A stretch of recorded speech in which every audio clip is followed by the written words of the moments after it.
Yo, what's up mga tol? Tyrant here. Ayan, another day, another Beyblade na naman. Meron na naman tayong kukuning malupit na Beyblade galing kay Delubyo. No, kunin natin, pinadala niya dito kay paring RJ eh. So, nandito na tayo sa may buting. No, ayan, nare-recta na tayo ng bahay nila RJ. So, mabilis na to. Mukhang ginto yung bibigay sa atin, no. Salamat agad sa inyong dalawa, RJ and paring Delubyo. Thank you so much. Let's go.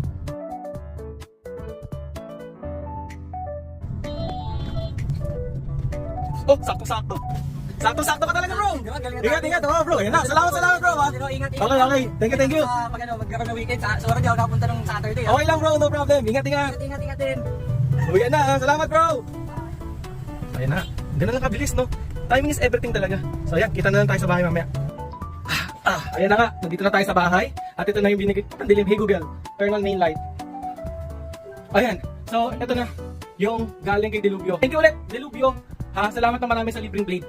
Very much appreciated. Hindi ko pa nabubuksan simula nung nakuha ko kay RJ. So, ito na. Pero naka-open na siya pero hindi ko sinili. Uy, ginto! Ginto nga talaga ng blade. Kung di ako nagkakamali, binanggit sa akin parang Nightlands siya. So, ayan, Nightlands. Salamat na marami. Parang nakakinayang gamitin, no? Ikaw, kung magkakaroon ka ng ganito, ilalaro mo ba? O isa-safe keep lang? Or kung anong magandang combo dito kung ginagamit pa siya sa competition, no? Comment down below, guys. So, ayan.